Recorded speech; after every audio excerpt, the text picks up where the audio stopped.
এই মুহূর্তে বড় খবর, রাজ্যের রেশন ব্যবস্থায় হতে চলেছে বড় পরিবর্তন। এবার থেকে রেশনে আর আটা নয়, সরাসরি দেওয়া হবে গম।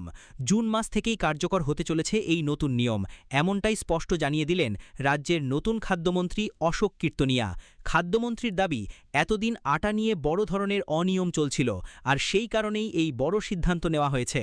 অশোক কীর্তনিয়া বলেন, মিল মালিকরা গম থেকে আটা এবং ময়দা দুটোই তৈরি করতেন, আর অভিযোগ, ময়দা তৈরির পর যে বর্জ্য অংশ থাকত সেটাই নাকি আটার সঙ্গে মিশিয়ে রেশনে দেওয়া হতো। অর্থাৎ সাধারণ মানুষ যে আটা এতদিন রেশন থেকে পাচ্ছিলেন তার মান নিয়ে বড় প্রশ্ন তুলে দিল রাজ্য সরকার। খাদ্যমন্ত্রী স্পষ্ট হুঁশিয়ারি, কেউ যদি কেন্দ্রের পাঠানো গম বদলে নিম্নমানের গম দেওয়ার চেষ্টা করেন তাহলে কড়া ব্যবস্থা নেওয়া হবে। এমনকি সংশ্লিষ্ট আধিকারিকদেরও দায় নিতে হবে বলে জানানো হয়েছে। আরও চাঞ্চল্যকর দাবি করেছেন খাদ্যমন্ত্রী। তার বক্তব্য অনুযায়ী অনেক মানুষ নাকি রেশন থেকে খাদ্যদ্রব্য না নিয়ে সরাসরি টাকা নিয়ে যেতেন, কারণ চাল ও আটার মান খুবই খারাপ ছিল।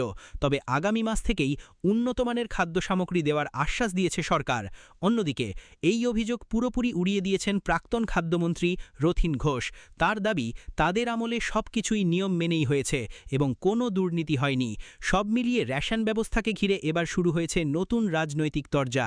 আর সাধারণ মানুষের মনে এখন একটাই প্রশ্ন, আটা বন্ধ করে গম দেওয়ার এই সিদ্ধান্তে সত্যিই কি রেশনের মান উন্নত হবে? আপনাদের কি মনে হয় তাড়াতাড়ি কমেন্ট করে জানান। ধন্যবাদ।